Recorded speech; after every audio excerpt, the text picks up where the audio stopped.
Agenda is a pledge of allegiance to the flag. Where's the flag? I pledge allegiance to the flag of the United States of America and to the republic for which it stands, one nation, under God, indivisible, liberty and justice for all. Oh, like this, I go off. LSIC presentation. 115 Mornington Elementary School, Chloe Schaffner, principal, and the team. Chloe, you're up.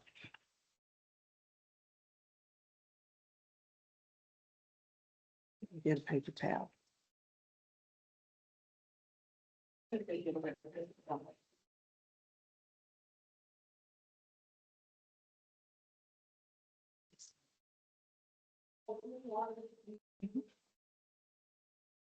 Good afternoon, Board of Education members. I want to start by thanking you guys for coming and giving me this opportunity to share some information that Marlinton Elementary has gathered over the last year. I kind of came in mid-year, so this has been definitely a learning experience for myself.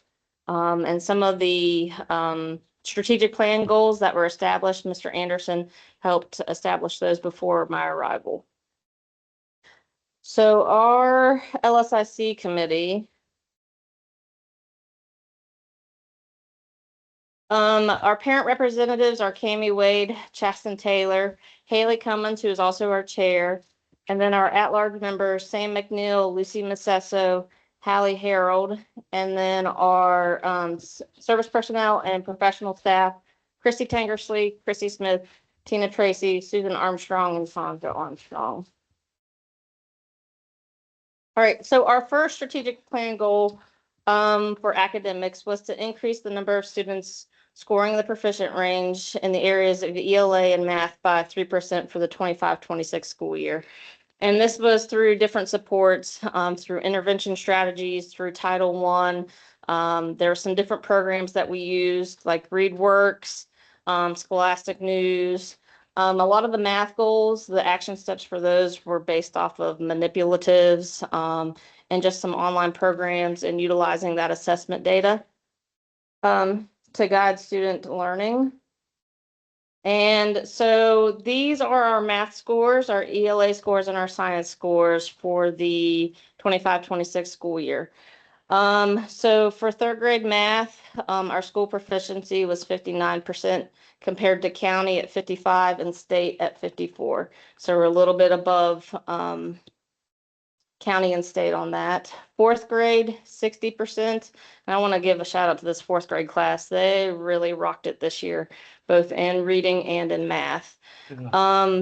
Fourth grade, 60% proficient in math. County was at 58, and then the state proficiency was at 49%. And fifth grade, we had 45% proficient compared to the county at 48 and the state at 43. And one thing to note about our fifth grade class, we did have two brand new teachers who I know for sure one had not taught at all in the elementary setting, and I'm not sure about the other. I don't think he had as well. ELA for third grade, 46% were proficient compared to county at 42 and state at 44. Fourth grade, again, this group of kids, this fourth grade group, very motivated. 63% proficient compared to county at 58 and state at 50. And then fifth grade was at 52%, matched up with the county, and then state was at 51%. Fifth grade science, 39% proficient. County proficiency was at 43 and state was at 34. So what does that mean? Did we meet our goal?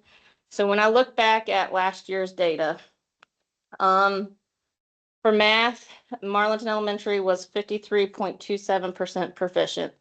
So we increased by 1.73%. So it wasn't our 3%, but I always look at it like this.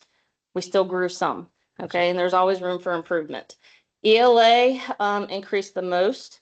And I have to give it to that fourth grade group. I think they're the ones that really boosted us on this. Last year was 48, almost 49%. This year was 53%.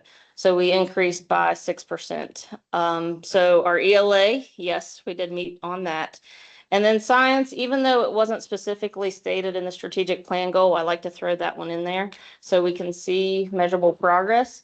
Last year, we had a 43.86% proficient. This year was 39%. And so that was a decrease of almost 5%. But again, be mindful that we had 2 brand new teachers in there who never taught in the elementary setting. Right. Do you have questions on any of the data? No. So our next strategic plan goal was for attendance. And so Marlinton Elementary School will decrease chronic absenteeism by 3% from 26% from the 2025 to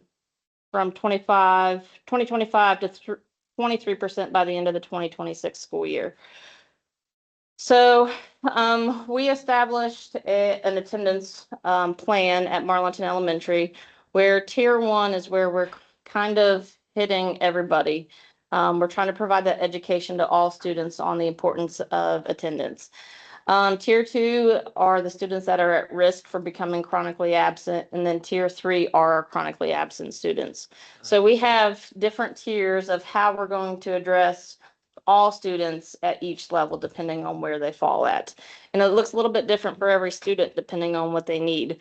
What's the reason why they're absent? How can we help them with that? So some things that we have done, and I must say, I mean, we have exhausted all possible ideas. We've tried different things. We had the WVU mascot visit. We did perfect attendance prizes. The PTO actually chipped in and helped us buy some incentive prizes until we got our account established. Attendance information in newsletters and recognize students in the newsletters. Got to give a shout out to Jillian Lacoste. She really took over the newsletter and she hit hard in the newsletters, giving them facts and tidbits about why attendance is important. We also would give shout outs to faithful attendance for like the month of, let's just say it was like the month of May, the month of April. Each month we gave shout outs for perfect and faithful attendance, as well as gave a shout out to the class that had the best attendance. Dairyland, Crystal Dean donated gift certificates as prizes to give to students. At 10, we dance. So if you spell attendance, it says at 10 dance. So if we had over 95% of students present that day, at 10 o'clock, we would dance. So we had several dance parties and the kids loved it. Class competitions, I ended up buying a big metal trophy that got passed from class to class each week. And we had different attendance competitions each week. Some weeks it was just the class with the best attendance.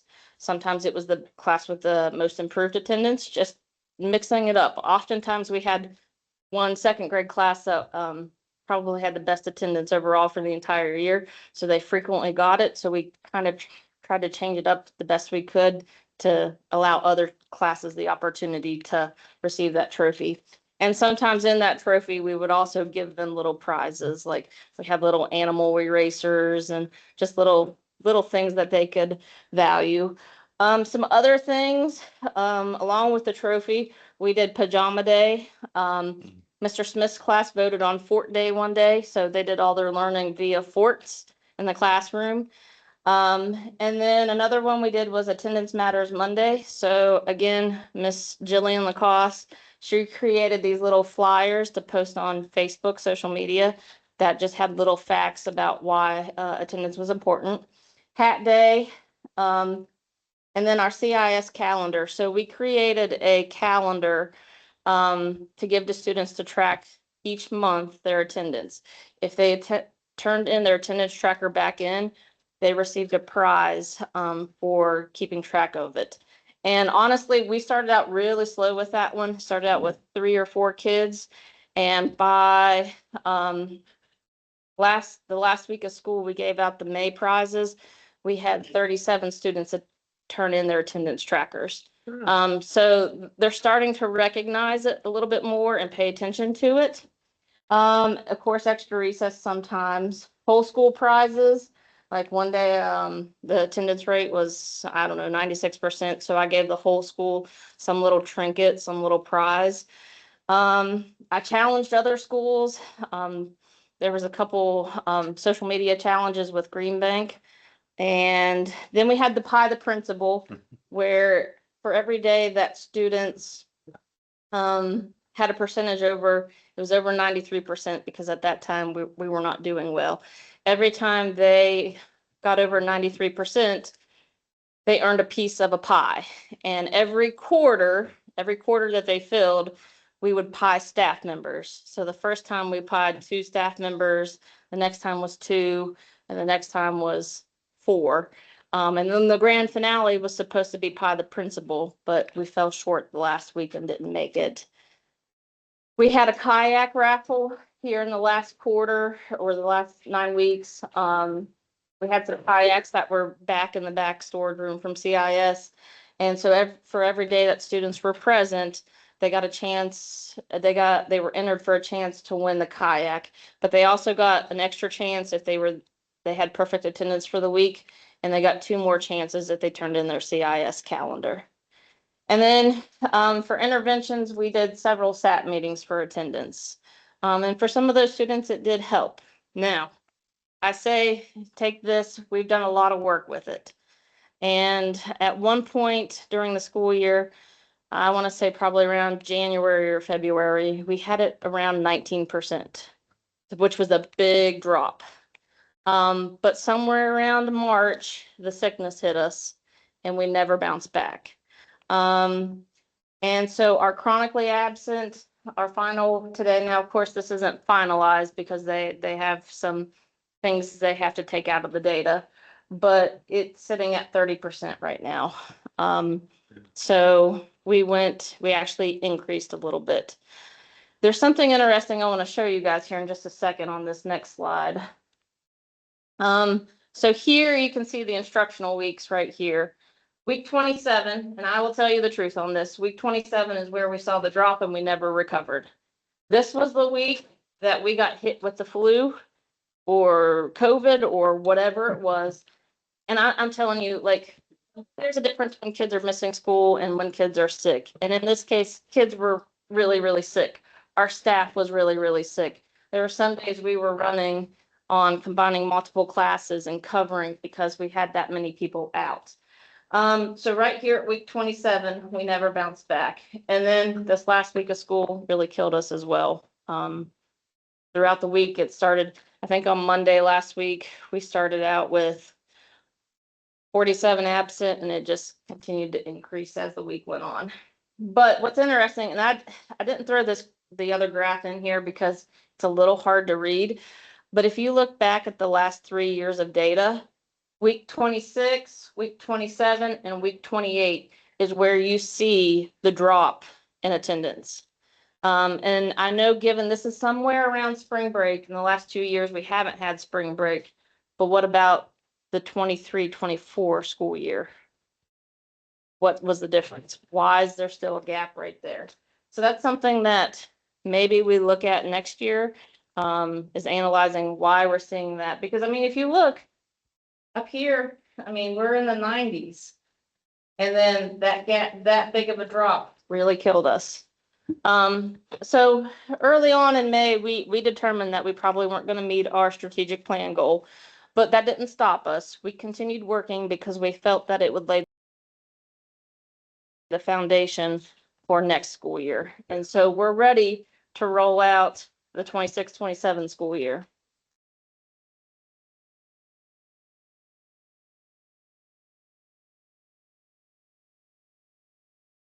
Okay, so the third goal for Marlinton Elementary was improving school climate. And so Marlinton Elementary School will improve staff, student, and families' perceptions of school climate by 10% as measured by a school climate survey given in September and April. So this school climate survey is actually the West Virginia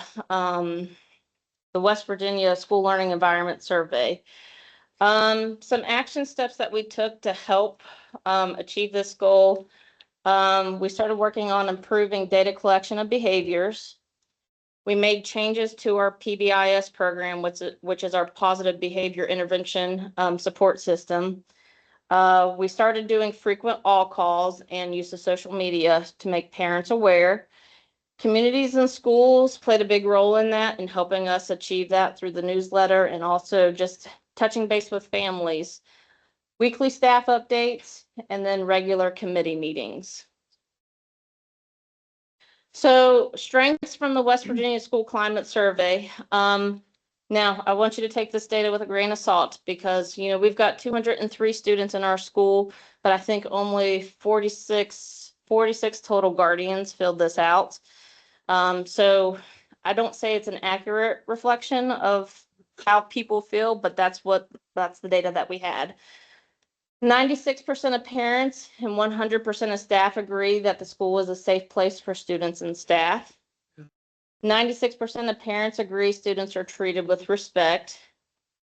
88% of parents felt well informed about school activities.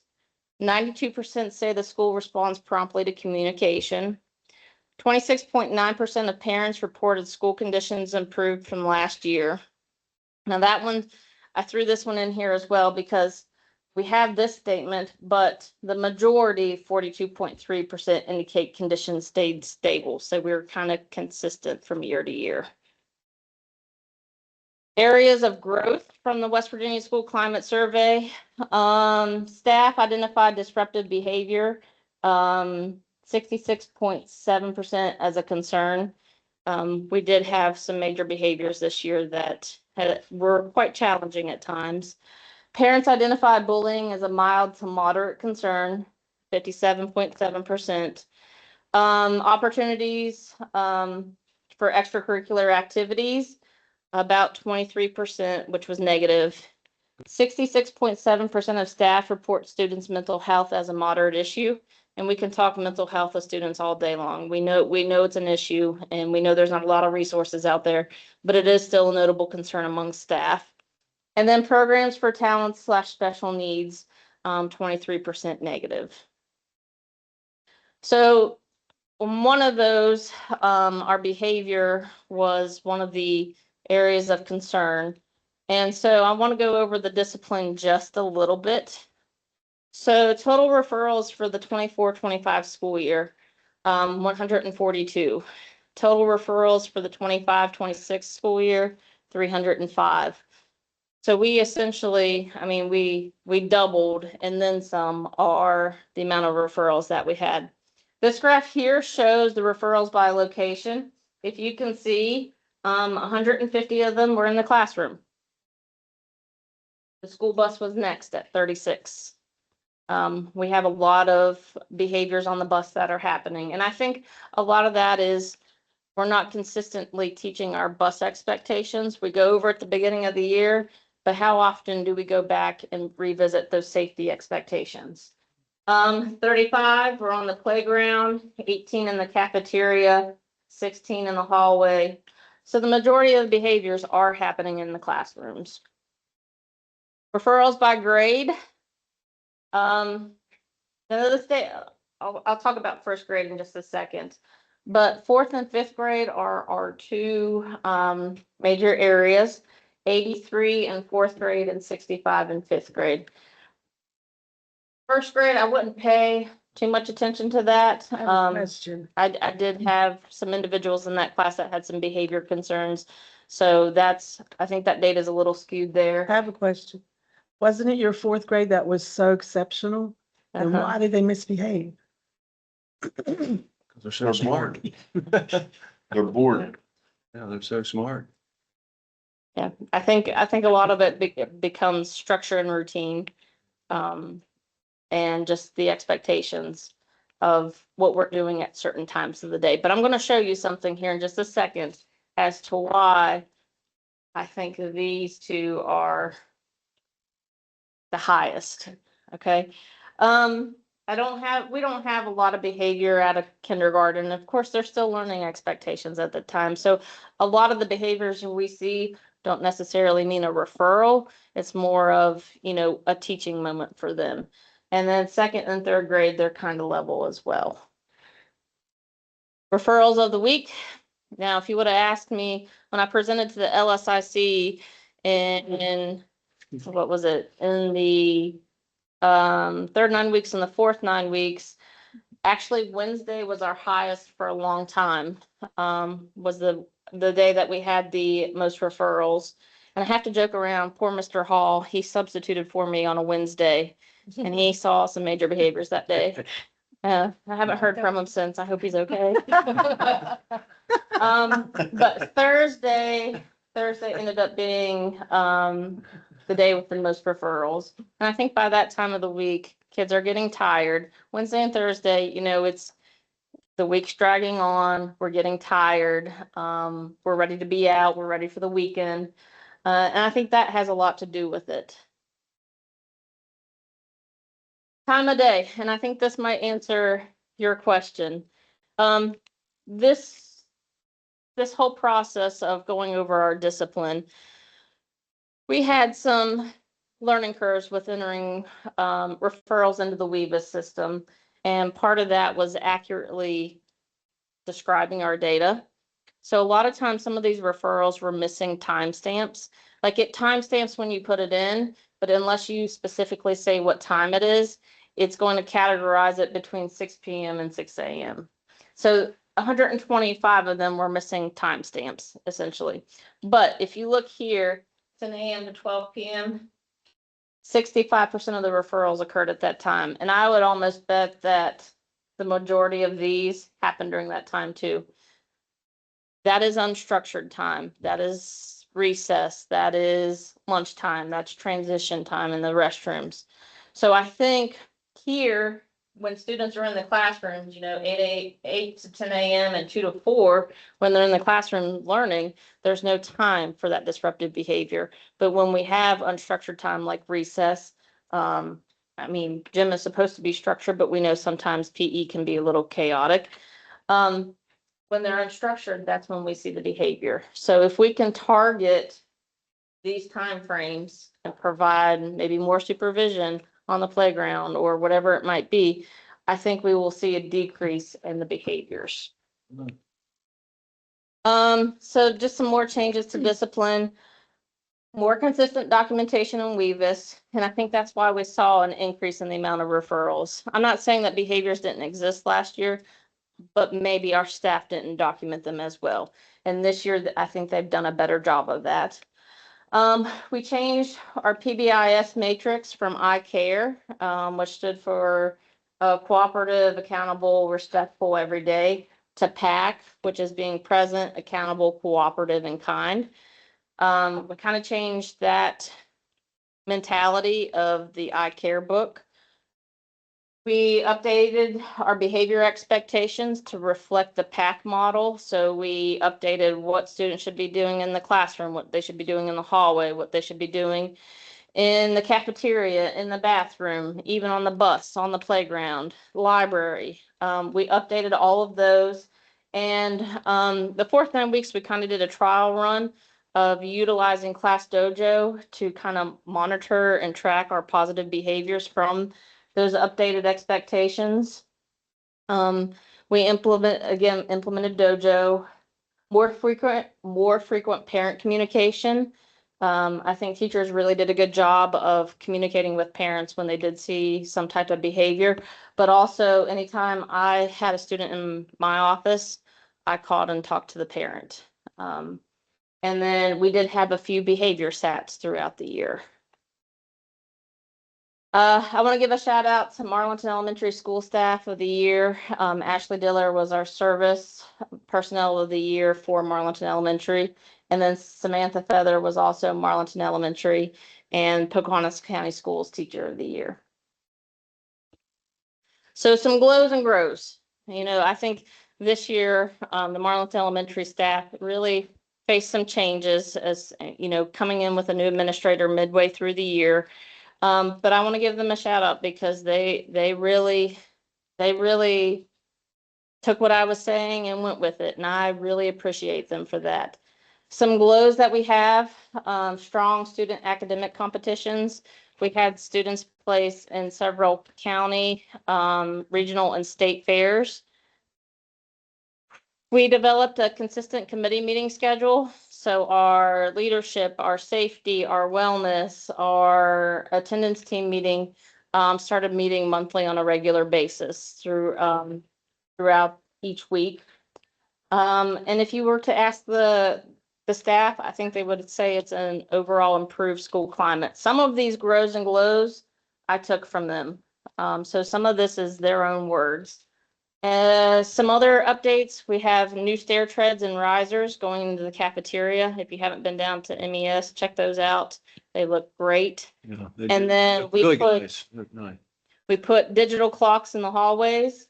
The clocks that were there before, they were not keeping time. They'd all be on different times, and that threw people off in the hallway. Some grows, and I'm going to get to this one in just a second. We have maintenance and a cleanliness focus. And I'm going to talk about that in just a minute when we get to our prioritized list of needs. Master schedule, and I think Mr. Anderson can attest to this. You know, the last several years, it's been difficult to develop a master schedule that works for Marlinton Elementary. And with the addition of the STEM teacher, I think that we have a master schedule that will work, fingers crossed, knock on wood. But because before, you know, I might have PE today on Monday, but then at 2:00, but on Thursday, I'm going to have PE at 10:00. It was so inconsistent. And when students don't have that routine, and for teachers, it's hard for teachers to keep up with it too. The playground fence, and this one's a big one. And I'm going to go into a little bit more detail on that in just a second. And then better collaboration with our special education and speech or related services. There's not much wiggle room in our schedule for speech and special education to collaborate with teachers. And that is very vital to the success of our students with exceptionalities. And so I know I need to do a better job of looking at our schedule to see if there's time in there that we can fit that collaboration in for. So Dr. Williams, Mr. Gibson, and Darren and Christy joined us about a month ago to do a walkthrough of our building to develop a list of needs for our school. And we identified several areas. And I want to say that Marlinton Elementary, I think it has a very special place. You have a very dedicated group of staff who are in it 100%. Yeah. Okay. I think for a long time, because we are so worried that we will see another flood, that we haven't put the love into Marlinton Elementary that we should have. And I totally get that. I mean, it's a scary thought thinking that we might endure another flood, but what if it doesn't happen for another 50 years? Are we going to let our building continue to dilapidate for another 50 years? I mean, I would put in as much love in it as you can to try to keep it in good working condition, because your staff truly do value it. After Dr. Williams and Mr. Gibson went through and did our list of needs, I actually went ahead and took that list myself and polled our staff to see what the prioritized list of needs were. Number one is the playground fence. That has been a topic of discussion for several years. If you look back at the faculty senate meeting minutes, it's been on faculty senate for several. I mean, what was the board office tore down last year, the year before last? I can't remember. The playground, and I'm going to add to this a little bit.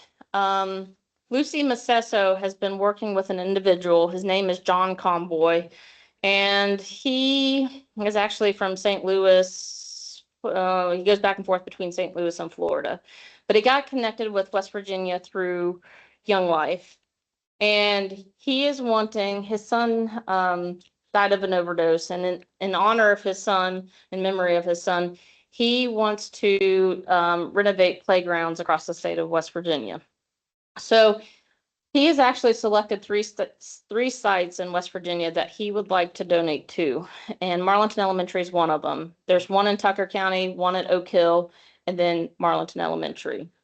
He wants to take, you might have to a couple pictures. He wants to take this surface, this playground area right here, and that's just as you exit out the elementary wing. He wants to take this and he wants to raise it up and put a pickleball court on it. Okay. I don't know if you guys have been down there when it rains pretty heavily, but right here, it's like a swimming pool. It lays right there. He would like to raise this up, turn it into a pickleball court, possibly, depending on how much it costs, resurface and redo the basketball and tennis court, and then finally add a playground fence around it. Now, you know, we've been in this discussion with him for several months now. Mr. Gibson has worked with him. Lucy's been working with him, and I think he's ready to get the ball rolling. He just wants to have a survey done before he proceeds. And so Lucy was supposed to reach out to Justin Dilly to see if it would be possible to get a survey done, or if Justin knew of anybody else who could help us get that done. And of course, if that ever comes through, we would have to develop the MOUs and whatever else we would need to ensure that it is possible to get done. So I just want you guys to keep that in the back of your mind. We potentially have a donor if it all lines out correctly. The second thing was window tinting of Marlinton Elementary. We're on two very busy side streets. And I think this year, school safety was really a top priority for our staff. We had several lockdowns, legitimate lockdowns at that, where there was something happening in the community and we needed to go on lockdown. But also this year, we have very observant staff. And there have been times where there has been some questionable characters that have walked by our school that if you are walking on the sidewalk, you can see directly into the classroom if you don't have the blinds pulled. So, you know, we all need a little vitamin D and a little sunshine at times. So a lot of teachers don't have their blinds pulled. I mean, heck, if you drive down the street, you can look in from your vehicle and see what students are doing. So MES staff prioritized window tinting as a next prioritized need. And I had actually tinted the front doors before, like that was like one of the first things I did when I got there. I tinted the front doors. I don't know if you guys noticed that, but if you drive by, it's hard to see inside now. And I think that really made staff feel a little bit better that you couldn't see all the way down into the cafeteria from the side street. Mr. Gibson had said that he would potentially look at writing a grant to see if it would be possible to tint all the windows in the schools in the county. But I feel that since we're on two of the busiest side streets in Marlinton, that it would be a priority to get done.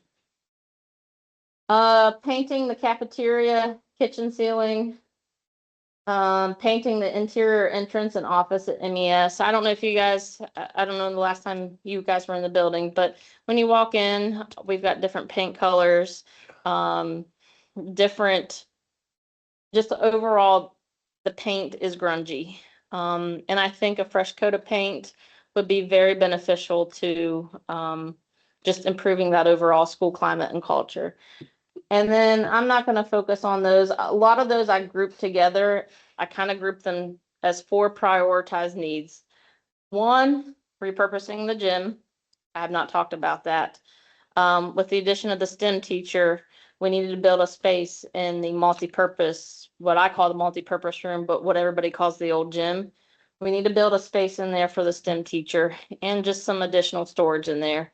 And so that one we've kind of already been working on cleaning out, organizing to see if that's even a possibility. 2 is the playground, because that's what staff voted on. 3 was the window tinting, and then 4 was painting of MES. And I think if we could get those things done, our staff would feel much, much better about our building. A couple questions. Yes. Do you want to tell them the plan for where the band room will go, the music room? Since you want the old gym space to be redone? Yes, actually, I have a floor plan if I could throw it up. so they can Yeah. see that. I have a floor plan that I'll I think that the school fence has already seen a major improvement. And that all that orange fence has nearly deteriorated and been picked up by, everybody in the county. That was horrible, that stuff was.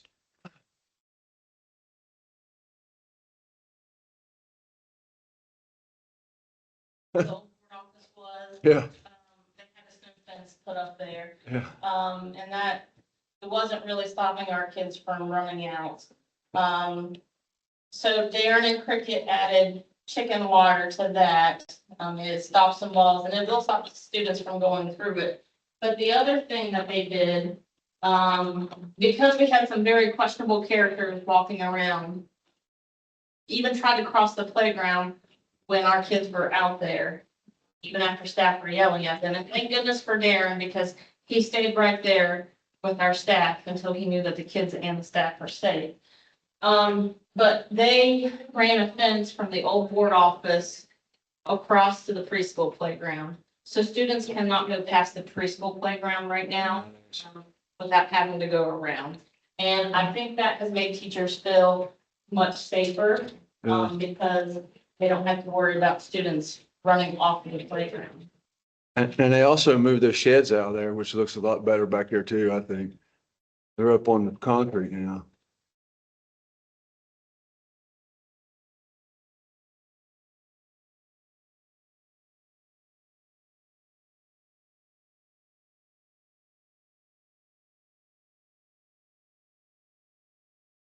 Do what, I don't want to interrupt you, but back to Mr. Dilly and the surveying.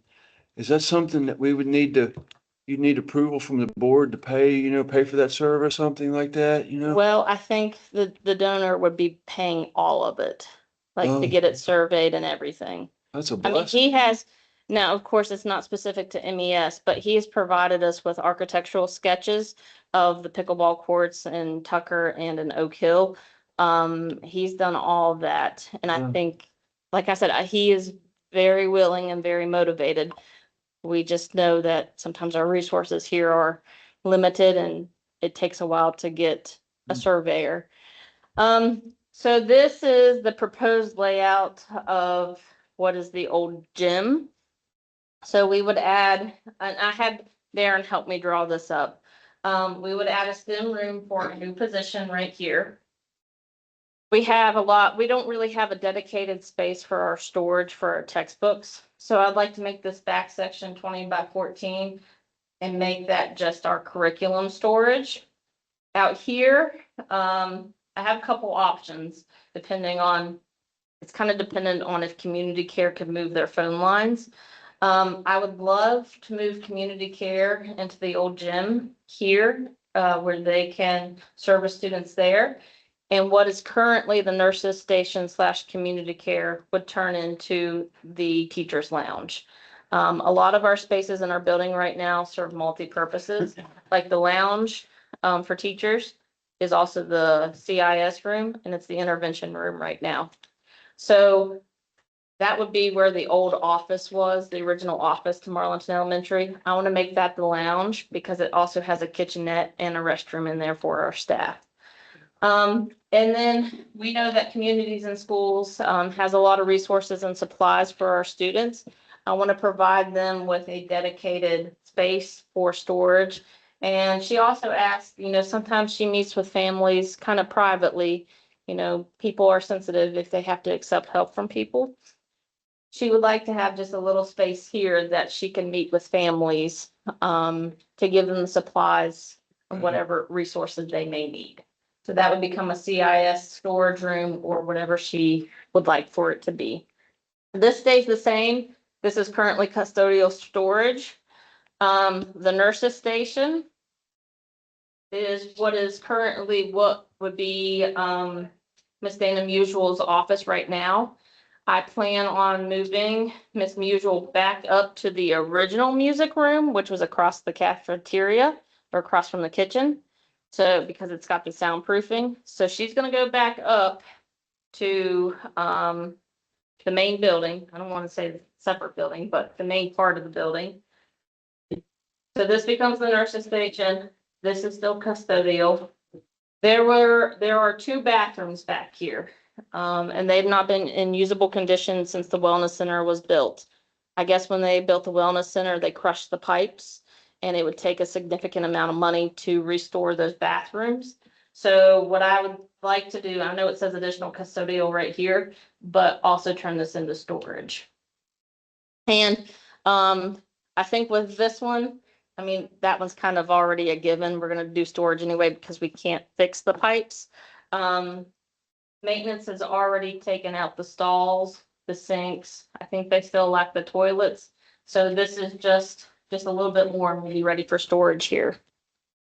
So we feel like our maintenance crew can do all that work. Yes, And they've been already starting there and Yes. working on that. they removed the old bleachers. There were 2 sets of bleachers in there. And they are repurposing some of the hardware from them for Hillsborough's bleachers. So what we are not using, they can use elsewhere. So they already took the bleachers out. We have cleaned and we have cleaned and we have cleaned. I'm telling you, our teachers really got with it to determine what we needed and what we didn't, what was no good. And so we've been working hard the last, I want to say, month or so, straightening it up. It might not look like it if you walk in there now, but as much stuff as, well, I mean, there was stuff back there like fans that were broken and chairs that were broken. And if it's broken and it's no longer usable, we need to put it in the trash. Yeah. So. Oh, yeah, I did not see your K2 data. Did you want to share anything about iReady data? I We mean, 'cause it saw- was pretty good. It was, second grade had some great movement, overall. I wish I could log in to show you, but there's certain areas where you want to see like high growth. A lot of our, there's like, I always like to look at it the quadrant. There's a map, a breakdown of graph, and there's 4 quadrants. It's like low growth, high growth, versus our expectations. And for the most part, we were in the quadrants where we were seeing high growth, and an increase in student achievement. We still have some stuff to work on, but for the most part, our iReady was pretty good. We had very few students that did not meet the cut score, for iReady, but for those students that did, we already had those SAT meetings. And then do you want to say, I was wondering about your discipline, 305 referrals. Can you tell me how many students, if you know? I think it was 63. 63 students. So there was a lot of repeat offenders. Yes. So there's Yes. a portion of students that's getting most of the referrals. Would Yes. that be a fair statement? Yes, that is a fair statement. The question, the school calendar, will that help you in attendance at the end of next year? Since it's changed. I believe so. I mean, we're gonna be a little bit closer to state testing. And I think that will help as well. And having the calendar set now, I think families will be a little bit more purposeful in their vacation planning. I mean, you know, we had a lot of snow days, we had a lot of makeup days and, you know, the tight calendar. Families just, they were done. I mean, I had, we finished up GSA testing somewhere around the 18th or somewhere in that, well, the week prior. I know of some families that were done and gone. They went to Florida and they weren't coming back. Yeah. So, I mean, I have some students that missed the last 3 weeks of school. Yeah. So, I know from experience, once testing is done, They're going. students are done. right. And we just had to make up stuff for them to Yeah. stay busy and Yeah, that and kind of that's- needs to change. The last week we had field day, we had our PBIS trip, which, you know, our discipline students don't necessarily come on those days for the PBIS trip. But we tried to have multiple activities that week. You know, some classes went to the splash pad. Some took a picnic trip to Stillwell. On those days that we did have some structured activities, our attendance was better. But on the days we lacked some type of fun thing to do in the last week of school, our attendance was atrocious. The legislature has talked about changing that 180-day period. Did you know that ever got through or not? We went to a 900-hour calendar. It won't be for this year, but the rules are being developed by the West Virginia Department of Education for the next year. The only problem with that calendar or doing that is there's a fixed set of time that service personnel works. So an extension of a service personnel day, if you want to go to a 4-day week, they didn't change that parameter. The employee retirement system says you have to work 200 days, so they didn't change that parameter. So there's some nuances that we have to learn to work through. I think with the attendance, our attendance team has a plan coming in strong at the beginning of the year. And I think we've got it ready to hit the ground running come August. Yeah. Hey, you mentioned earlier, and it's a real concern of the community about the lockdowns and things. And you're the resident expert there. What would be your advice to admin about handling that? Would you give any advice, or what would you say about the lockdowns? I think anytime that you have a suspicion that there might be something wrong, it's better to take the precaution than to have the consequence later. So, there was a couple instances where we didn't know what was going on. We heard something. And so we went into lockdown mode and let the law enforcement handle it and tell us when it was time, when it was safe. I mean, we don't fool around with that. Yeah. Yeah, okay.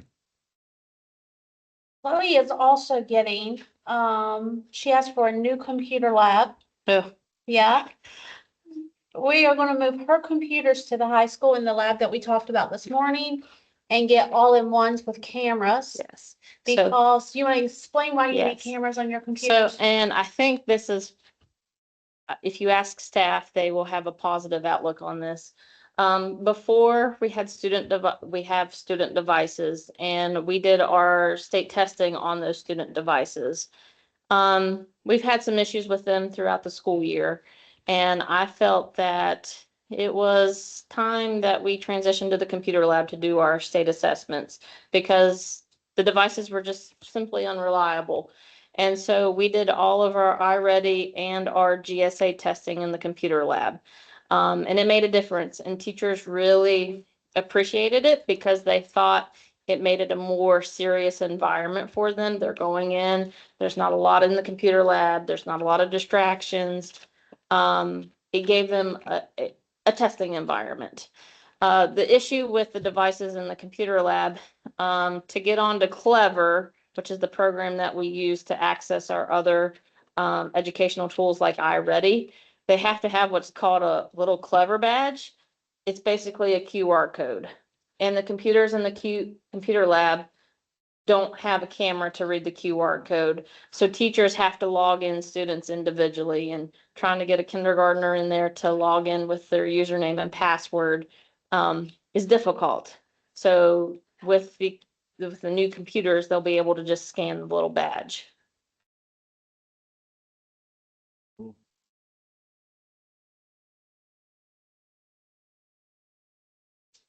Yeah, but it sounds like you're doing a wonderful job. I'm trying. I've learned a lot this year, and I can't thank the staff enough. They've been super supportive. They've given feedback. There's a lot of traditions at Marlinton Elementary, and they've provided a wealth of information to make the year successful. Any more questions from Ms. Blank? I think MES is great. You're doing a good job. Thank you. Great.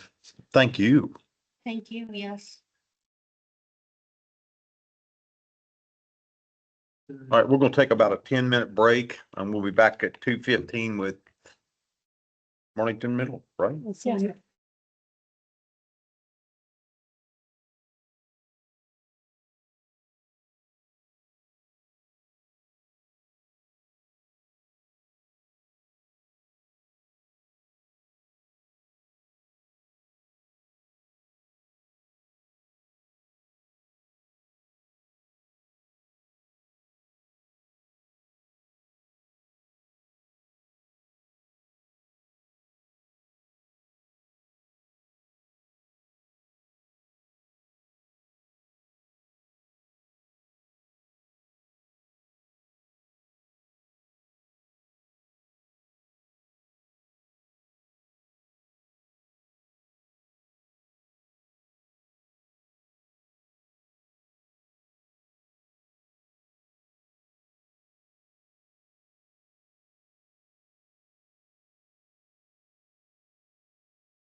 I am ready. So welcome to Marlins Middle School. I'm happy to see you. I updated our presentation from the beginning of the year, added some glows and some things we're doing really well. I included some more data, and I'm just going to kind of talk you through that. So if you have questions, please stop me.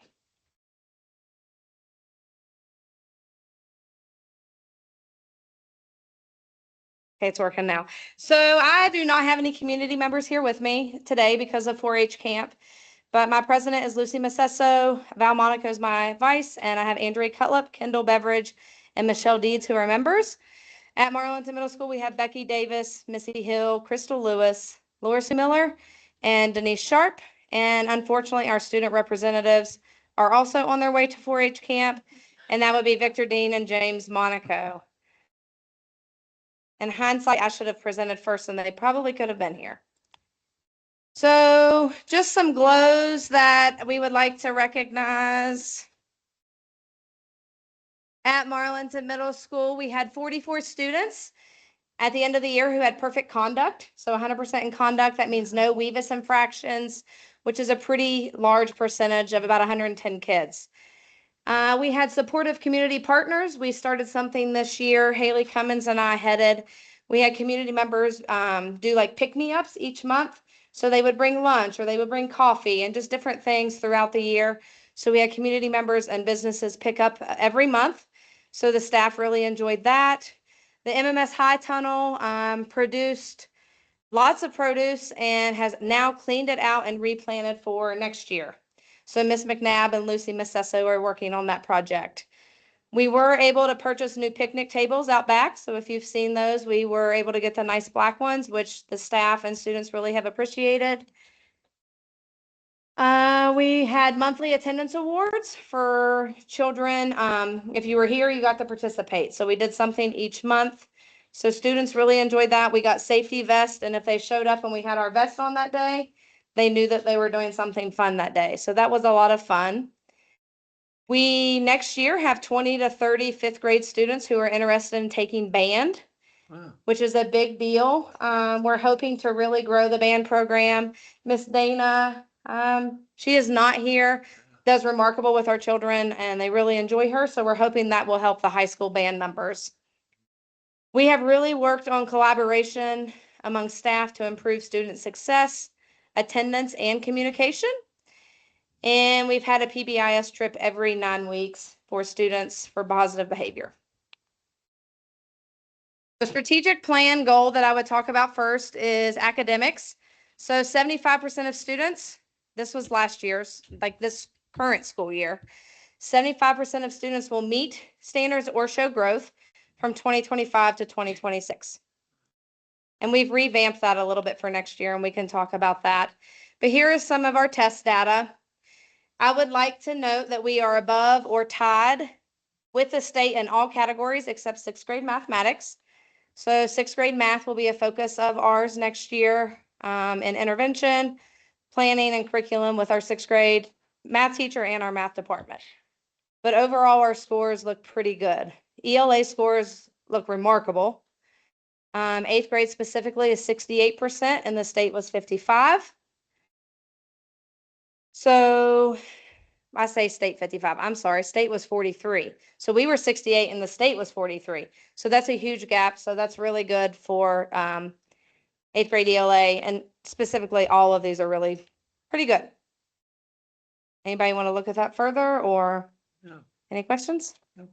So science also, we were at 42, the state was at 29, and these were for our 8th graders. And 3 things that we really worked on this year was identifying our bubble and sliding kids using test data. We had intervention groups based on focused curriculum, skills, and used assessments and data to help build those groups. And we used our data to guide our instruction and our PLCs. And at Marlington Middle School, we've worked really hard to incorporate monthly. I have a week of curriculum-based PLCs, a week of grade level PLCs, and then we have a week of study hall and a week of like curriculum, leadership, safety, and some of those PLCs. What is PLC? What is this? Professional learning community. So it's where, so for 8th grade PLC, all 8th grade teachers meet and have time to look at data and have conversations. And we've worked really hard in the last 2 years to make those PLCs more meaningful. So this is kind of hard to see, something I would like you to note.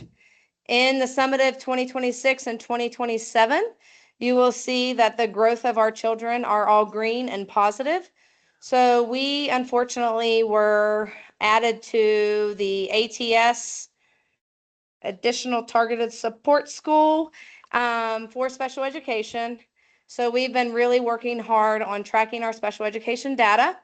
So once we have started our MTSS here at Marlinton Middle School, which is our intervention, we have noticed that our special education students, when we track them from 6th grade to 8th grade, after we've started our focus MTSS, that they are all in the green now, and we do not have any in the red for the last 2 school years. So that's really nice. And this is for ELA, and we also have the same thing for math. And I will say that my staff really is looking forward to and appreciative of the IXL program that the board has agreed to purchase, to hopefully help these scores more for all students. Something else we want to talk about with that MTSS, we have really worked hard. I've had a couple teachers kind of take the reins on this. So kudos to them. But when they're looking at their focused intervention, each 9 weeks, they're picking something. So ELA, first 9 weeks, picked writing and language. And they looked at the standards that children were tested on and found the lowest standards. They focused their intervention and their planning on those standards. And on the right-hand column, you will see when we pulled data at the end of testing this year, all of our standards have grown. So for example, 6.39A, we were at 45% at the beginning of the year. At the end of the year, we were at 71%, which is a growth of 26%. So you can see that actually across the board in all of our intervention, every single standard we picked, we grew, which is pretty nice. So first 9 weeks, we picked writing and language. Second 9 weeks, we picked informative text. So you can see a growth from 28% to 20% to 14%. So a lot of growth within informational text, which we also talk about in socializing science. Third 9 weeks, we picked literary text, and you will see we grew on all 3 of those standards. And you can't really see this. I can share the PowerPoint with you later. This is just some of our teacher-made intervention material, and it was leveled and it was shared with all staff. And I will say something different in the last year for our MTSS. I believe we have 100% teacher buy-in. So sometimes it's hard to make changes, but we have really grown leaps and bounds, and we moved our intervention from the end of the day to right before lunch, and we've also seen more success with children as well. So math, I'm not going to go into it too much, but the things we focused on in math was number sense, data, and equations. And again, on all 3 of those, you will see growth in all of the standards in which we were the lowest in. And this is some of our teacher created material. Some grows that the LSIC would like to mention. I don't have those with me right now, but I will mention them for them. New lockers is always a priority and an ask of the LSIC and the staff and the students. So if you haven't seen our lockers, walk down the hallway. They're very, very tiny, and it's very hard to get anything in them. So that is something that we really are working towards. And we've raised some money, but we would like to find someone to match that money, because right now we could only buy a few. But if somebody were to match it, then we could buy more with our money. Additional playground equipment, and we would like to also on the playground look at our fence. We have some chain link fence that is kind of leaning a little bit that might need pulled back up. The pavement on the hardtop needs some love. We have a kindness group who has worked on that a little bit, got some pricing, but they didn't get very far with their project. So maybe touching base with them again. And obviously everyone knows we miss having Miss Hill here every day, all day. It has been hard for us. We're learning. It takes a lot, but we do miss having a full-time counselor. Some recent wins at Marlinton Middle School, something big. We had both Golden Horseshoe winners. So Gerald Clifton and Bailey Goodwin both went to Charleston last week and were knighted. So that is a big deal. They both were very excited and had really good things to say about it. And we also had 3 kids who participated in a stock market game with Miss McComb, and they won second place in the state. So we had Gerald Clifton, Hunter Lundmark, and Brantley Cox.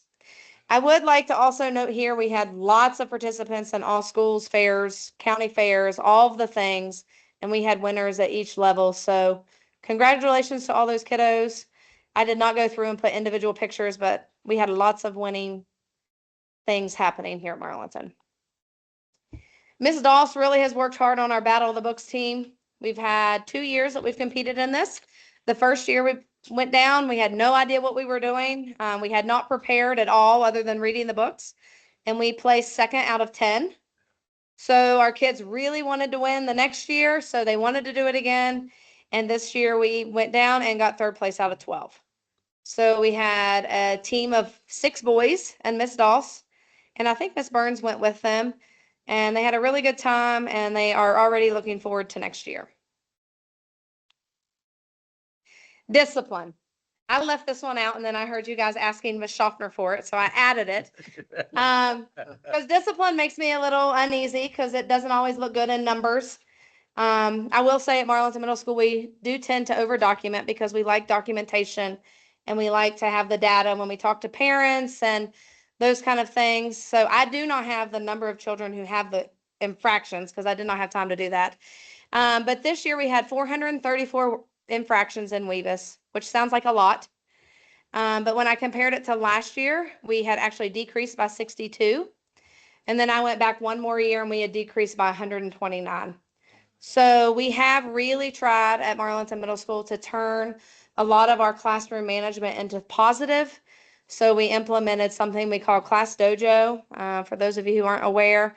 And it's just a platform we can communicate with families, and all of our infractions turn positive in the classroom for classroom management. So children are earning points for being cooperative or responsible or for having good attendance or for having a winning attitude. So we base it all around our crew here at the middle school. So level 1, we had 297, which is the majority of those are disruptive disrespect. And level 2, we had 116. Level 3, we had 21, and we had 0 level 4 infractions this year. Good. Yes. That's it. Yep.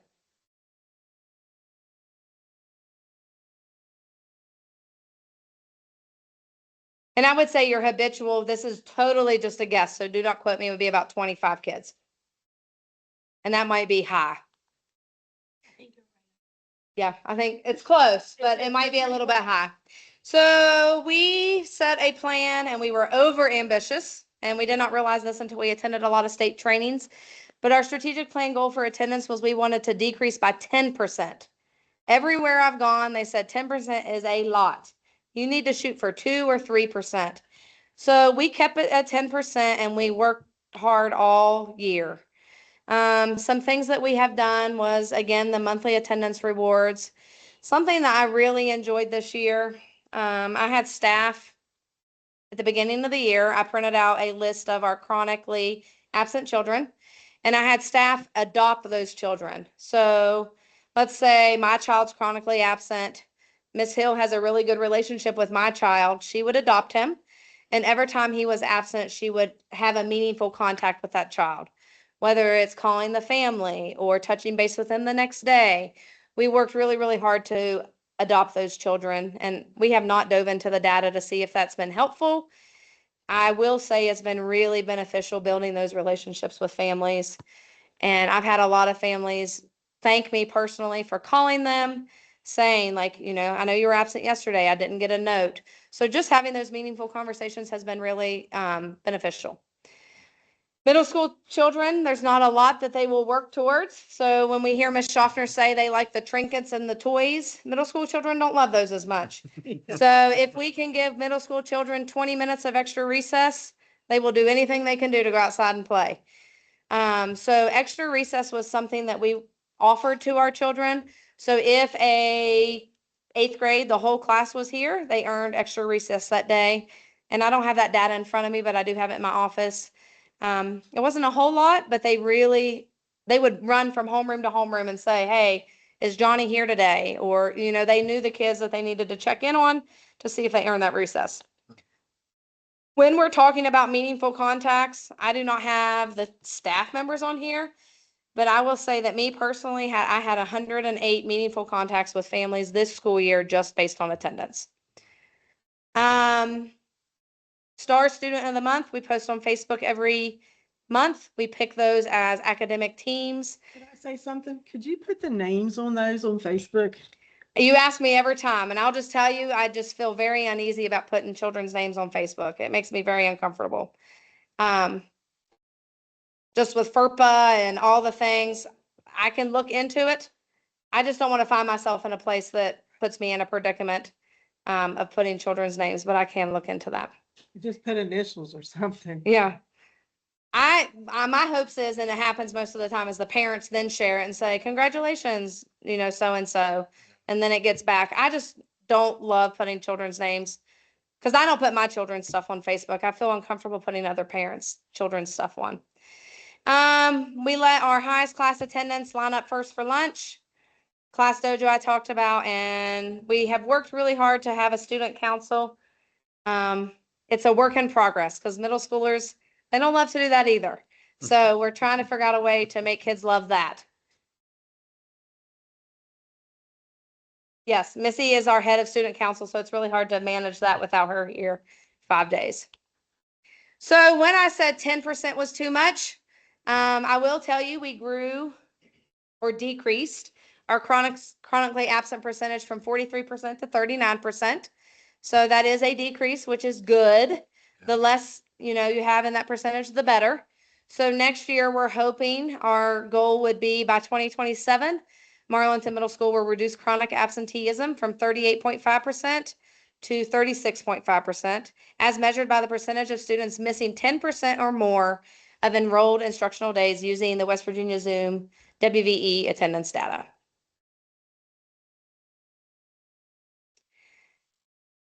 This one's a little tricky to talk about because it looks like we have a lot of community involvement. So this year we said we would like to provide 6 opportunities to increase community awareness and involvement.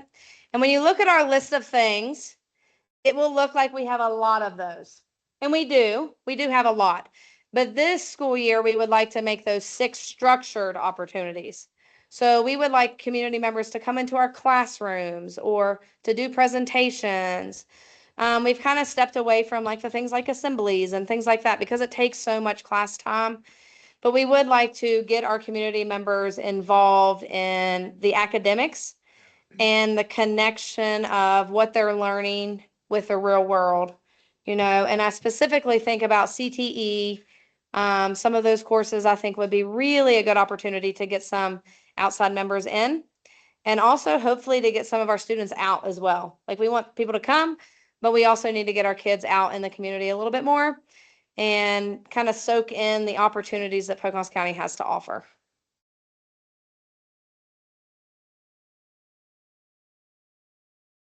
So we congratulated these people at our awards day. And speaking of awards day, I don't know if any of you guys were in attendance, but it was the biggest awards day I think we've ever had at Marlinton Middle School. So that was a huge glow. Miss Dana had a band concert beforehand, so it brought all the band families in. And I will say most of our children who got awards were here. So that was very, it was wonderful, actually. But I would like to recognize Kim Jordan, who is our secretary at Marlinton Middle School, for our Service Personnel of the Year. We gathered a quote from a student, and that student said that Miss Kim is always there when you need her. And our Teacher of the Year, we have Miss Charlie Hughes, who is in here. She is our Math 1, Reading 7, and ELA 8 teacher. And she also coordinates the Learning Beyond the Bell. And a quote from a student about Miss Hughes says, Miss Hughes is very helpful, caring, kind, and wants to see us succeed. And that is absolutely true. So congratulations to the 2 of you. We're very lucky to have you. This is a special shout out. So when I make these presentations, I like to get some input from the staff, so I'm not just talking about me, but I'm talking about things that they would like me to talk about. And a special shout out to Miss Haley and Miss Becky for going above and beyond for the students. No matter how big or small the task at hand is, they will jump right in and do whatever is necessary. Their hard work and dedication to our students does not go unnoticed. So sometimes, being a service personnel and instructional aide they have long days. They have no breaks, no planning periods, and they work till when they get here till they leave. So I appreciate the two of you. I appreciate all the staff. The staff here is just remarkable. We've worked really hard, not we. I should not take any credit for this. Miss Hughes and Miss Haley have worked really, really hard on our school library. Miss Haley has worked to kind of make a thorough cleanup and reorganization. So if you would like to look in the library before you leave, she has went through every book individually, reorganized them, and her and Miss Hughes have a passion for the library, and it is not going unnoticed. And building on that, Miss Hughes secured 2 significant funding awards. Miss Hughes was awarded $10,000 from the American Library Association grant for accessibility, which will fund an inclusive trauma-informed library environment. And she also secured an additional $500 from Greenbrier Valley Mini Grant towards books to expand the library collection. So right now they have $10,500 to continue working on our library project. And I'm assuming we'll keep our maintenance crew pretty busy. I'm not sure if they know it yet. Learning Beyond the Bell at Marlinton Middle School is an after-school program that was started this school year. And it offers every student an opportunity to become a learner, from creative arts to academic challenges. With hands-on fun, students have the chance to explore interests outside the classroom in a welcoming, low-pressure environment. So I'll speak on, I know the cooking club was a huge success. The drama club, there were a few they did after school that we had lots of participation. And that's something that we would like to continue to see grow. Because sometimes you get the same kids who stay, but they're happy to be here. Some nights we have, what's our largest 20? How big's your drama club? 18. So around, and counting the other kids, probably around 20. And then sometimes we'd have 4 or 5, but they were always here and always wanted to participate. So we have the Kindness Project. Those of you who were here in the fall kind of got a little input about that. Miss Hughes has worked really hard with our 7th grade class. And some of the things that they would say is MMS doesn't always feel like a special place to belong for everyone. So the goal was to make MMS feel more welcoming, connected, and kind. So students have designed projects to spread positivity and inclusion. They're gathering data to measure kindness, belonging, and pride before and after our projects take effect. And they have step-by-step working to build a school that they're proud to be part of. So we have put some murals in the hallways. We have planted flowers out front. Help me.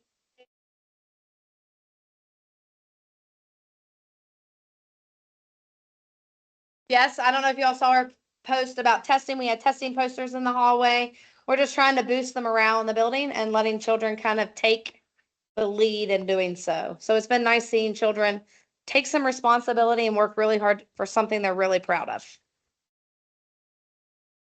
So that is all that I have. Great job. Well, thank you. Thank you. Do you have questions for me? I think it looks great. Well, thank you. Thank you. So I have your list of stuff. The clocks and an intercom system was on your list. Is that still on your list? The clocks for sure, which I priced out, but it was too late to order with our Okay. dates. Okay. So that's something I was willing to do. And then the bathrooms, we had the mirrors, the paint, and the new stalls. Yes, so this school year you replaced some mirrors down there, but we talked about the need of replacing the stalls in all the bathrooms. Hallway and bathroom. This will be your extra painting in the summer. When your painters come, you'll take care of that. Yes, Okay. And then new locker locks in the gym locker room and paint the floors there. That's still something on your list. Is that correct? I'll take any of it, yes. Yes? Yes or no? Yes. Yes? Okay. So it's part of the work session tomorrow. Yes.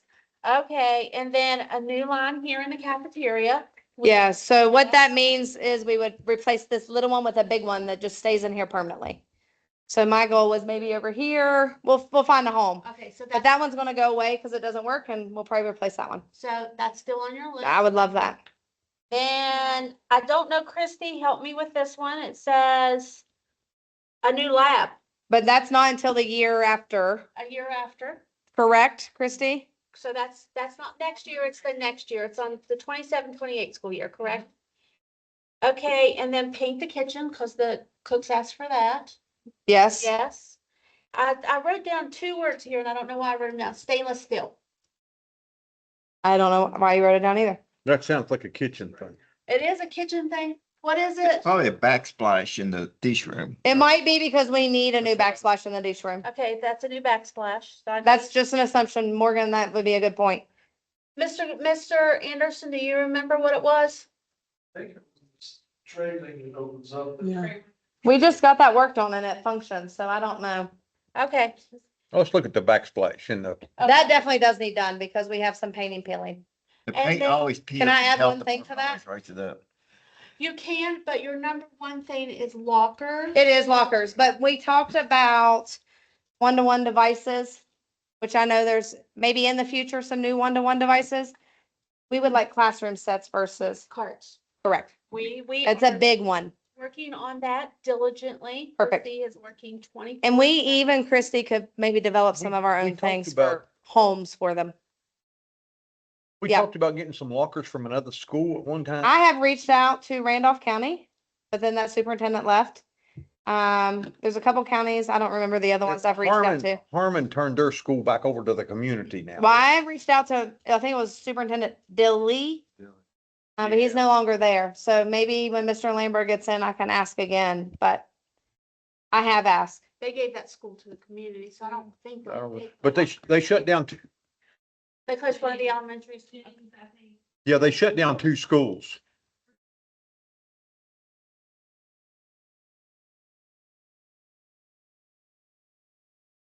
Yeah, and I don't know how, well, they'd have lockers at elementary or not.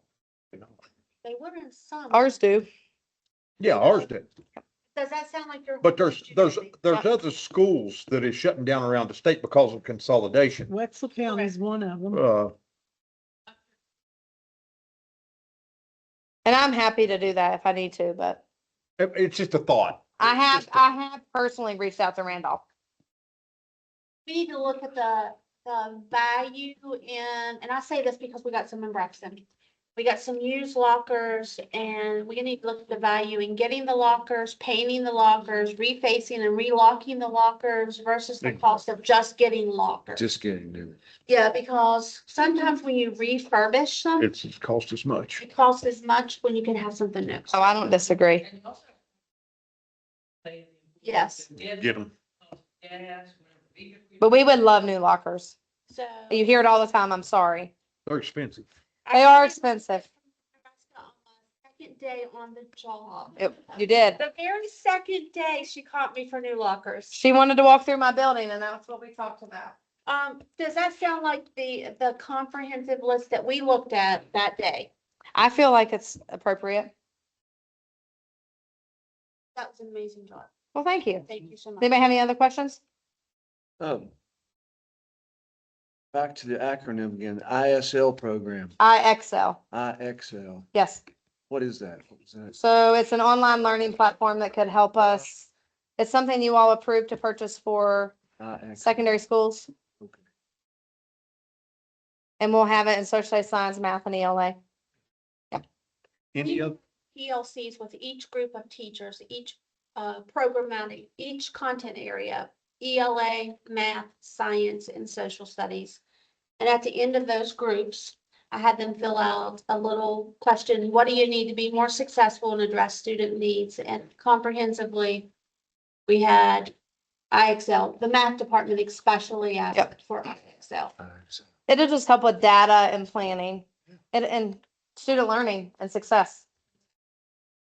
Yep. Correct. If I put one up, I can put my exact standard for the state of West Virginia.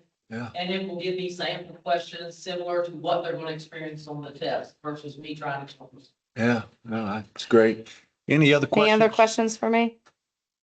Thank I you. would like to thank my staff for being here. Like, I will tell you, if I traveled to Let's the give it a high hand. school, they all would come. They would be at the high school or Green Bank, wherever I go, they will follow, and I appreciate them. We appreciate them too. I do, I do, I do. Okay, well, thank you, Ms. Scott. Thank you. Our next, it says 3:15 at Hillsborough Elementary here, but Hillsborough, they're not here yet, so we're gonna take a break until they Yes. arrive. How come Miss Spencer? Yeah. It's a water.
Hillsborough Elementary School, Miss Rebecca Spencer, principal and team.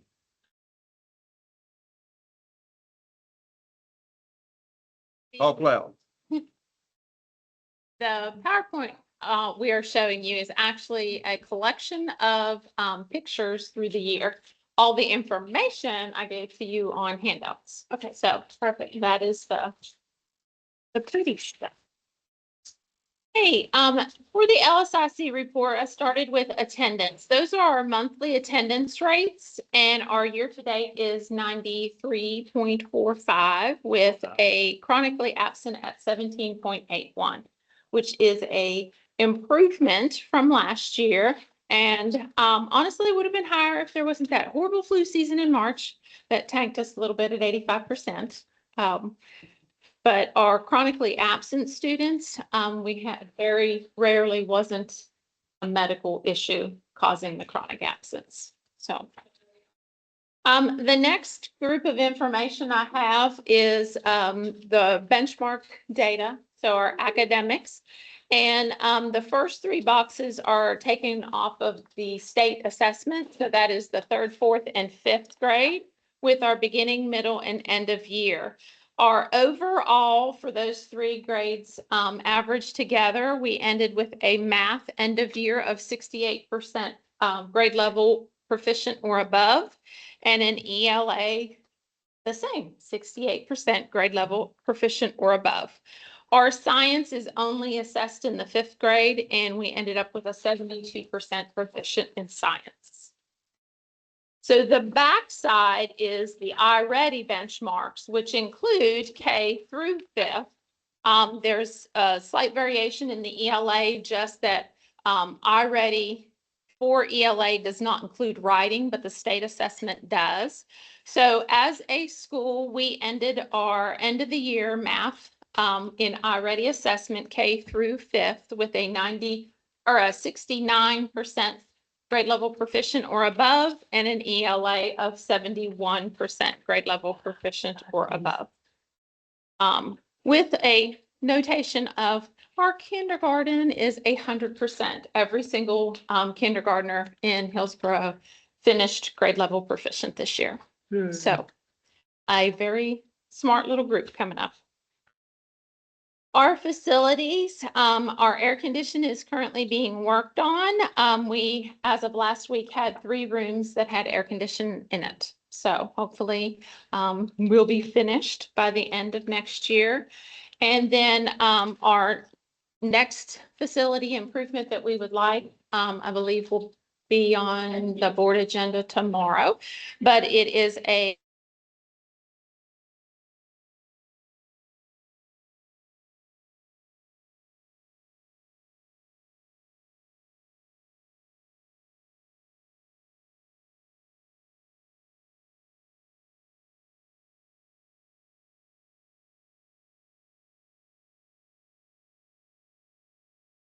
little tiny box down by the senior center, but we came up with a proposal to put raised bed gardening all along that to create the barrier between the road and the playground, and will double as our farm to school lessons. So our proposal includes fundraising of requesting for businesses to donate, and then we'll put their little business on the side of the raised beds. And off the top of your head, do you remember per bed? 225. Or one giant 8-foot Yeah. bed, 8-foot bed. So, I had more facility things than that. Are these just your priorities? these are just our upgrades, not, are like our in-house, what we've Okay, so they'll be accomplished, for- not our requests. So your request will be in the slide, so, or no? I did not have the list of requests in this. Okay, I still have your list, so we'll go over that again. All of the things. There was a long laundry list. Okay, I'm sorry, I just got confused right there, so, anyway. Did you want me to go over We can this? double back to that at the end. Okay, okay. The only community edition that our LSIC had was the Heritage Fair coming up at the end of the month that is held on the school grounds, which will be June 26th through the 27th. And if you have any questions or comments or want a booth, contact Ruth. The other paper that I had for you is next year's strategic plan, and this is in proposal stage. It still needs to be approved by the county. But we wanted to continue growing our academic achievement to increase our student attendance rates. We met the increased student attendance rate last year, but we're just going to keep on bumping that up until our chronically absent number is reduced. We also are adding a family engagement. We had a 66% increase in family engagement activities this year, but want to continue to aim for 2 per grade level per year. And then we also added increased student engagement in expressing concerns through discussion and writing. This came out of our climate survey that our students felt that their that staff cared about them, were there for them, and they could reach out to them. But then another question said, in what way do you express concerns, upset, or anything that is weighing on you? And they didn't have a capacity by which to do that, whether it was verbal or in written. So they felt very loved and safe, but then didn't actually have the skill set to express when things were bothering them. So we felt that was a pretty significant thing we needed to focus on, giving them the skill set to process and verbalize their needs. So, questions, comments, ready to look back at the facilities? I think Hillsborough is great. It's great. I would just like to point out that he did not, Ms. Spencer did not really toot her horn as much as she could have. But if we look at kindergarten, they went from a 13% proficiency level, meeting standards, to a 70%. Is that correct? That's correct. From beginning of the year to First grade from 0 to 55, second grade from 0 to 71. Third from 10 to 67, fourth from 30 to 70, fifth from 36 to 82, and then school-wide from 16 to 69, and that's in math. In reading, astronomical from 25 to 100, from 0 to 55, from 17 to 71, from 30 to 70, from 40 to 70, fifth grade from 45 to 61, and the school-wide average from 27 to 71. That is no small feat. That is an amazing accomplishment. Copy this. It's pretty cool, isn't it? So small schools are not always high-performing schools. So to have a small school that's high-performing, this speaks volumes of your teachers and your leadership, and I appreciate that. So thank you very much. I mean, that's not, I don't want to brush over how fantastic that growth is that they had there. It was amazing. And then their list. It's lengthy. Their principals love to make a long list. We don't have any money. So, let's start at, you want to talk about reconfigurations of some classrooms to add new classrooms? You want to address that a little bit? Yes. We are adding 2 classrooms to Hillsborough. One is a self-contained special ed classroom, and one is a behavior classroom. I have within this configuration, we're going to try to take one classroom and make a smaller room inside the classroom so that we can have a special ed classroom and have speech, a small speech room also. And then we have shuffled everyone around to just make a better flow for the behavior classroom also. So within that, the need is, I need 2 walls to make that smaller room inside the room. And that could be done by our maintenance. I believe, is that what they said, Jess? Yes. Yes. I we think feel they like that. came looking for materials listed just the other day. Someone said that in one of the new rooms that's being done, or the moving you're doing, some of the staff, or maybe 1 or 2, does not have space for a desk. Can you make that happen? It's not space for the desk. We don't have desks. Like, that's usually teacher's desk is the lowest priority when we look at our facilities and our furniture. So within that, we are attempting, some of them last year, actually, we discussed this pricing. I haven't looked into it, which would be better, because through the years, I went from like school specialty or industrial strength desks to Amazon desks. Well, those little puppies don't last but a couple years before they all fall apart. So we've also looked at, could we get into building desks with desktops or butcher block on top of two little filing cabinets, which might be a much cheaper alternative, but would be something that lasts or stands the test of time. So how many desks do you not have? Probably 5. Now, I have nothing for the new people, like the new classrooms. We have no furniture You're for on them the- yet. You're on the board at Denmark. But I was just thinking, They will build desks, or they used to. Yeah. In the old school, we can get some furniture from I them. know, whenever I was at Kramer Lumber, I donated the lumber and they done it to train their. they did the Stoss's desk in Yeah. there. The They're phenomenal. School. Yeah. Too big for what I'm asking. Yeah, the old school They'll make desks it are look too phenomenal, big. but they're entirely too big for a Right. Do classroom. we have We somebody that just can need contact Denmark to see if they'll build us desk? It's too Dr. big. Williams? I guess. since I'm- Big rooms. Yes. Do you get a furniture, for your furniture allotment? Couple thousand a year. So do you, it's, We do, but like a Walmart desk or an Amazon desk is a couple $100, but they've been only lasting a couple years. So to get something sturdy, industrial is going to be a lot more. And that doesn't include student desks or chairs or anything else. Quill used to, Huh? you all deal with Quill? They Oh, used, we do, and Okay. I mean, they're great, but they're like 500 a They're piece. expensive, They're yeah. expensive. So it's just a matter of, the desks have cycled down. I mean, we still have nice, gorgeous wooden desks that, your drawer flies out. Yeah. They're beautiful, but it's just our facilities aren't, if we need desk, we need desk. yeah. Absolutely. So I also had stalls in the bathroom need replaced black ones. Is Yeah. that what we talked about? Is that still on your priority list? Yes, the stalls on the upper end, the 3rd through 5th grade side need, the dividers need replaced. Then, I think this has to do with the flower boxes. I'm not for sure. The senior center drain. Currently, the senior center, we have a flower box that was put there, I don't know, 20 years ago or so. It's causing a drainage problem, which is actually flooding out the water coming off of that giant building and going in the senior center door.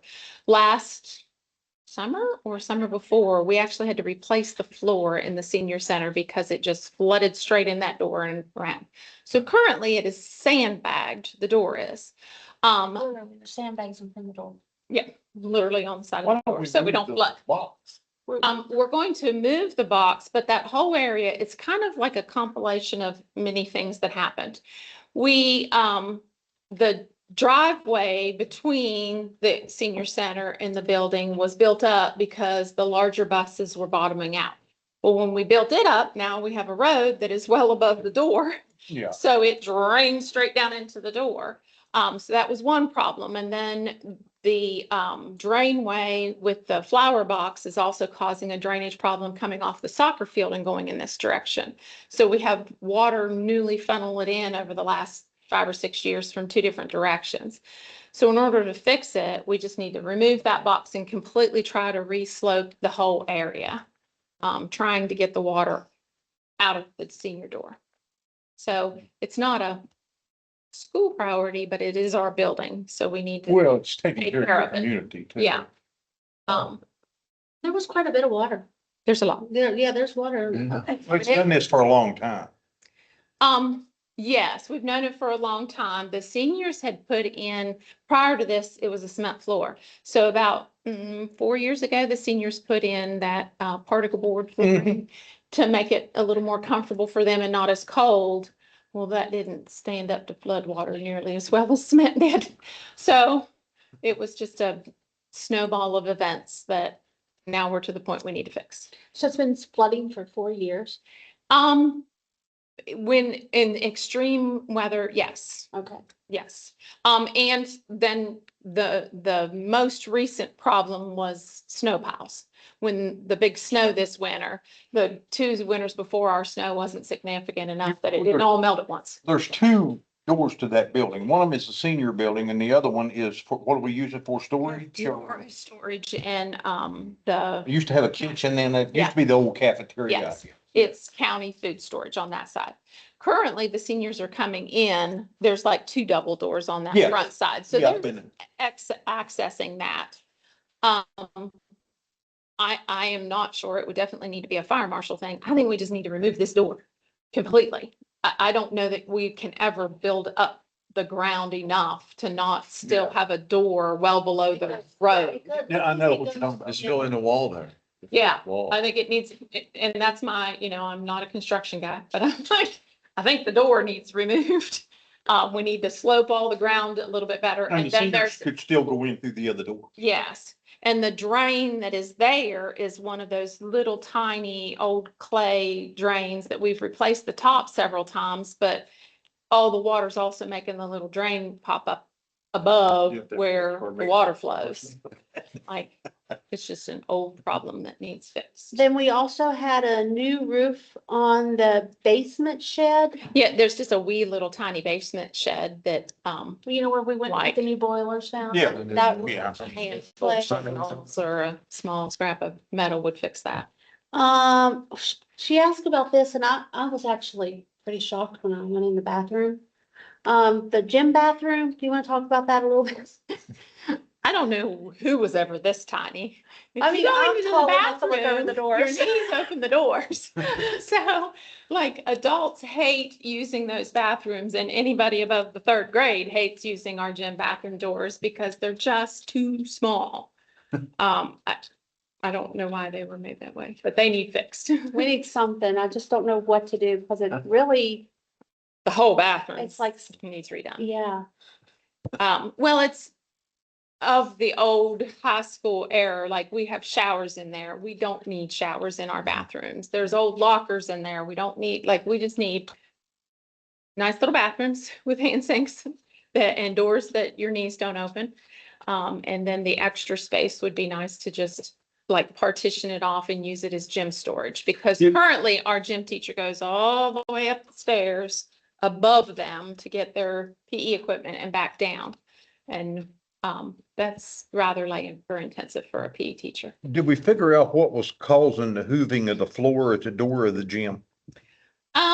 It was water. Well, I'm sure it's But- moisture, but where was it coming from? That was the, There's a concrete slab underneath that. And, the moisture level of that floor, underneath the gym is, a problem. So we just try to maintain and run the heating system to keep it dry and to keep the moisture down. But the problem is 219 and the driveway are higher than the building. Our building's in a bowl. So it's a constant. that gym was built in 1920 something, Miss Taylor? 1921? And you was on the board whenever we put that new floor in there?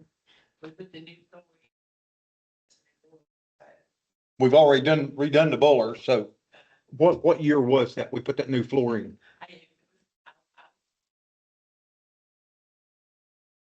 So it was probably 08. We put that floor in, probably 08. We put a new, well, they put the first one in and it buckled, remember? Because of moisture. Mhm. And they had to come back and redo the floor. Mhm. But it's not from the boiler system because there's a concrete No, it's wall not. between the gym and the boiler system. And at first that was speculation, but when I went down there and looked with Caleb, there's no way for the boiler system to be No. causing the, The day me and you was Yeah. there.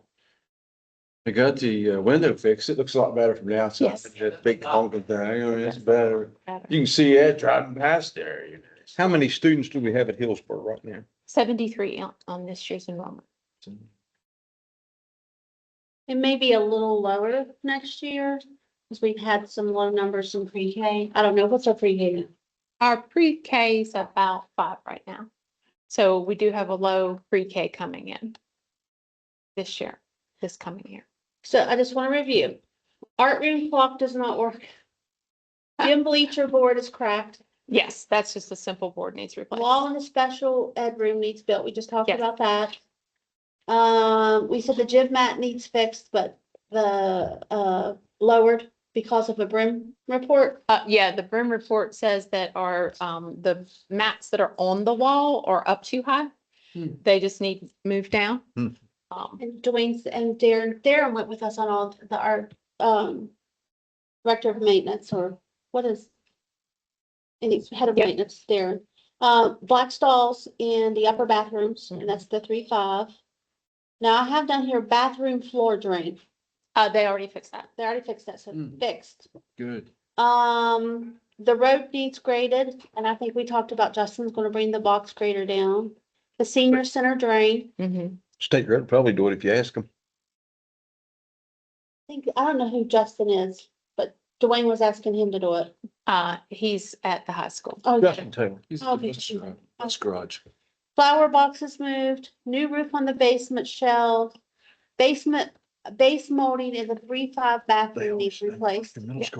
That's what we had on there, yeah. Yep. Bathroom in the gym needs upgraded, fence on the playground, front kiosk needs painted. We are doing that in-house. I got the paint So just that's the done? other day. We'll And then- change the Little Devils or. Yep. Oh. Sorry. We, were able to, with our bingo fundraising, purchase LED signs that are going in that hall. So, they've already been purchased. We just need to paint it, fix it up. Maintenance came and checked the wiring, so we should be good to go. Your computer lab needs painted, and when your summer help gets there, you'll direct them to paint that. Yes, Caleb will do that in-house. So We have the that'll be paint done. for that already. And then the computer lab countertop painted. I don't know why we're doing No, that's in, we'll, that'll be in-house, in-house. so both of those, okay. And that's what I had on my list from you. Does that sound accurate? Yep. Okay. Thank you. Okay. There's amazing things going on in Hillsborough, and I appreciate it. That is my staff. Thank you, girls. Hillsboro's always been great. It's always been. Any questions from the board? Nobody have any questions? Board member remarks? Okay. Our next board meeting will be at the Pocahontas County Board of Education Conference Room at 6 p.m. tomorrow evening. There will be a work session at 4 with the new board members. We are hereby adjourned.